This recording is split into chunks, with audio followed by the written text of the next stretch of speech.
Alligator gar ಇದು ಸಿಹಿ ನೀರಿನಲ್ಲಿ ವಾಸಿಸುವ ದೊಡ್ಡ ಪರಭಕ್ಷಕ ಮೀನು. ಈ ಮೀನುಗಳು ಮುಖ್ಯವಾಗಿ ಉತ್ತರ ಅಮೆರಿಕದ ದಕ್ಷಿಣ ಭಾಗದ ನದಿಗಳು ಮತ್ತು ಸರೋವರಗಳಲ್ಲಿ ಕಂಡುಬರುತ್ತೆ. ಇವು ಡೈನೋಸಾರ್ಗಳ ಕಾಲದಿಂದಲೂ ಅಸ್ತಿತ್ವದಲ್ಲಿರುವಂಥ ಪ್ರಾಚೀನ ಮೀನು ಪ್ರಭೇದಗಳಲ್ಲಿ ಒಂದಾಗಿದೆ. ಈ ಮೀನುಗಳು ಬಹಳ ದೊಡ್ಡ ಗಾತ್ರಕ್ಕೆ ಬೆಳೆಯುತ್ತವೆ. ಕೆಲವು ಮೀನುಗಳು 8 ಅಡಿ ಉದ್ದ ಮತ್ತು 300 ಪೌಂಡ್ಗಿಂತನೂ ಹೆಚ್ಚು ತೂಕ ಹೊಂದಿರುತ್ತೆ. ಈ ಅಲಿಗೇಟರ್ ಗಾರ್ ಮೀನುಗಳು ಸಾಮಾನ್ಯವಾಗಿ ಸಣ್ಣ ಪ್ರಾಣಿಗಳನ್ನು ಮತ್ತು ಮೀನುಗಳನ್ನು ಬೇಟೆಯಾಡಿ ತಿನ್ನುತ್ತವೆ.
ಈ ಮೀನಿನ ಹೆಸರು ಬಟರ್ಫ್ಲೈ ಕೋಯಿ ಅಥವಾ ಬಿಳಿ ಬಟರ್ಫ್ಲೈ ಕೋಯಿ ಅಥವಾ ಡ್ರ್ಯಾಗನ್ ಕಾರ್ಪ್ ಅಂತನೂ ಅನೇಕ ಹೆಸರುಗಳಿಂದ ಈ ಮೀನನ್ನ ಕರೆಯಲಾಗುತ್ತೆ. ಈ ಮೀನುಗಳು ಹೆಚ್ಚಾಗಿ ಇಂಡೋನೇಷ್ಯಾದಲ್ಲಿ ಕಾಣಸಿಗುತ್ತೆ. ಇವುಗಳನ್ನ ಕೋಯಿ ತಳಿಗೂ ಮತ್ತು ಉದ್ದನೆಯ ರೆಕ್ಕೆಯ ಗೋಲ್ಡ್ ಫಿಶ್ ತಳಿಗೂ ಸೇರಿಸಿ ಅಭಿವೃದ್ಧಿ ಪಡಿಸಲಾಗಿದೆ. ಇವುಗಳನ್ನ ಸಾಮಾನ್ಯವಾಗಿ ಅಕ್ವೇರಿಯಂಗಳಲ್ಲಿ ಸಾಕ್ತಾರೆ. ಈ ಮೀನುಗಳು ಉದ್ದವಾದ ಹರಿಯುವ ರೆಕ್ಕೆಗಳನ್ನ ಹೊಂದಿರುತ್ತೆ. ಅವು ನೋಡೋದಕ್ಕೆ ಚಿಟ್ಟೆಯ ರೆಕ್ಕೆಗಳಂತೆ ತುಂಬಾ ಆಕರ್ಷಕವಾಗಿ ಕಾಣಿಸುತ್ತೆ.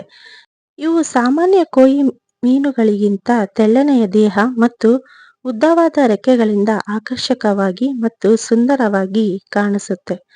ನೋಡಿದ್ರಲ್ಲ ಫ್ರೆಂಡ್ಸ್, ಇವತ್ತಿನ ವಿಡಿಯೋದಲ್ಲಿ ಅಲಿಗೇಟರ್ ಗಾರ್ ಮತ್ತೆ ಬಟರ್ಫ್ಲೈ ಕೋಯಿಯ ಮೀನಿನ ಒಂದು ಮಾಹಿತಿಯನ್ನ. ನಿಮಗೆ ಈ ವಿಡಿಯೋ ಇಷ್ಟ ಆಗಿದ್ದಲ್ಲಿ ನಿಶ್ಚಿತ ಗೌಡ ಅಡುಗೆ ಅಂಡ್ ವ್ಲಾಗ್ಸ್ ಯೂಟ್ಯೂಬ್ ಚಾನಲ್ನ ತಪ್ಪದೆ ಸಬ್ಸ್ಕ್ರೈಬ್ ಮಾಡಿ, ಲೈಕ್ ಮಾಡಿ ಮತ್ತೆ ಶೇರ್ ಮಾಡೋದನ್ನ ಮರಿಬೇಡಿ. ಹಾಗೆ ನಿಮ್ಮ ಅನಿಸಿಕೆ ಅಭಿಪ್ರಾಯಗಳನ್ನ ತಪ್ಪದೆ ಕಮೆಂಟ್ ಬಾಕ್ಸಲ್ಲಿ ತಿಳಿಸಿ.